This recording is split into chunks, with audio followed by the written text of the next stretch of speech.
Hi, I'm John Hultquist. I'm a chief analyst at Google Threat Intelligence Group.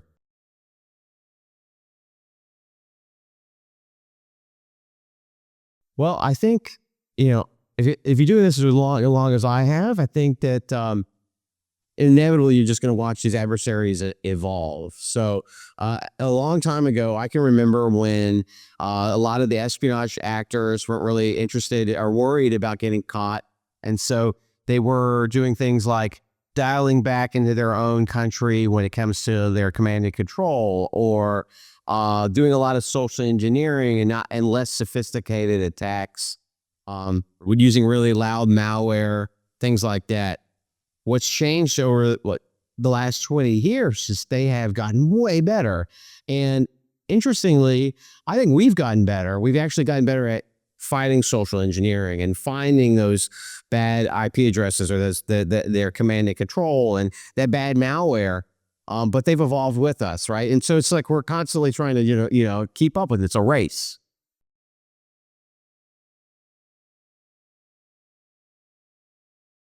I think that the ransomware problem is still probably the number one concern for most of our clients. It still dominates most of the incidents that we respond to. It's not. I say ransomware because it sort of started as ransomware. It's not just ransomware. It's really extortion, right? The adversary might disrupt your organization, and in most cases they do that. But they're also stealing data so they can basically leak it and then force you to talk. And in some cases, they're actually just making threats against leadership of an organization or the organization itself. In every case, they're really just trying to find some leverage on you so that you'll pay them.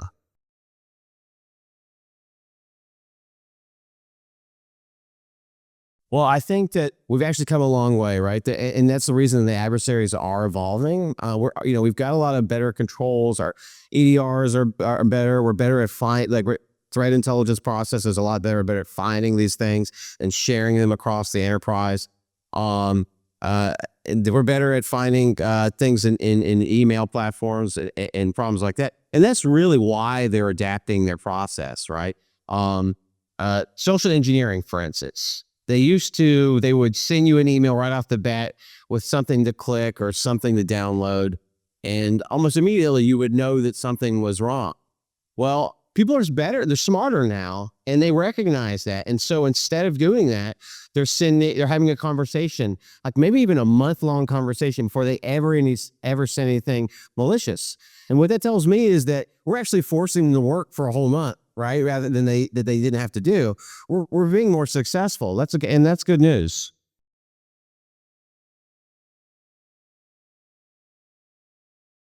The adversary's been using AI for a few years now.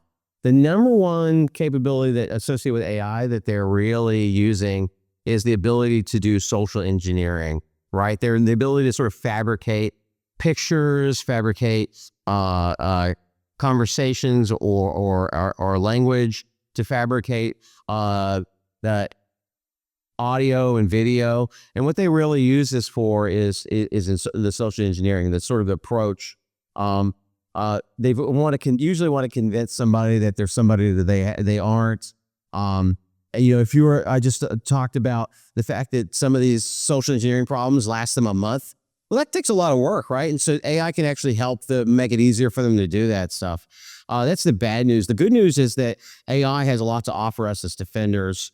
The biggest thing I see is that it's just removing a lot of the drudgery, right? It's making it easier for analysts to focus on really the higher level analysis rather than sort of the slow grinding work of like pulling data together, things like that. I use it every day to get an idea of what's going on out in the world as far as threat intel. It's really valuable for me for that. One of the biggest things that we're using it for at Magnet and Google Threat Intelligence Group is for reverse engineering, right? It's actually got a lot to offer in that area as well.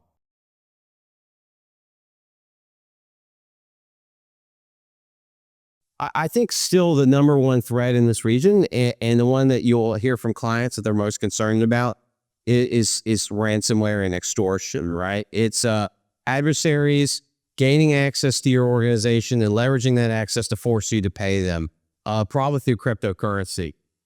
These guys are getting more and more aggressive. It's more and more international. There's a while when they're really focused on the U.S., for instance. That's just not the case anymore. They're global now, and they're definitely in this area.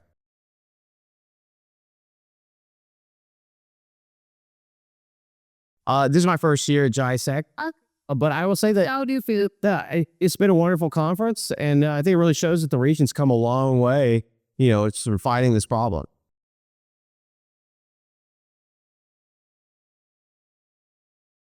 Well, the big message that we're telling the community, I think, especially in this area, is the ransomware is still a serious problem that you have to really prepare for it.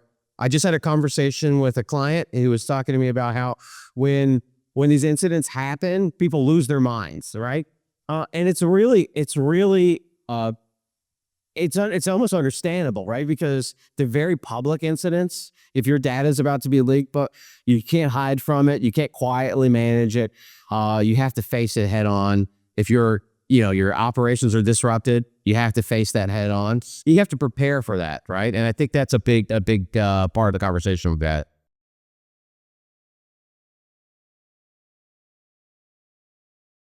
Well, so AI itself is going to be something that we're going to have to secure, right? We have to secure the AI systems, right? And because we're really putting a lot of information into those systems, you know, one of the concerns that I've heard from CISOs that they're very early concerns. I had a lot of ideas about what I thought the problems would be, and then I talked to them, and the number one problem is that the people who work for them are already using AI, whether they want them or not, right? And how do they get them to use it safely? So, and I think that's a really important piece of context here, is that AI is happening. If you're in security, you have to either figure out how to protect it, in motion, or you'd be left behind, right? And so that's a really big problem that we're dealing with. The other thing that I really been thinking about a lot lately is that if there's so many AI solutions available, and that everybody, including the adversary, has access to them, what separates organizations? And I think that's the data that they have, right? And so it's not just your AI applications you have to worry about, it's your data. Your data is now suddenly more valuable because AI means that people can do way more with it. And so we have to really start thinking about how do we protect that data too.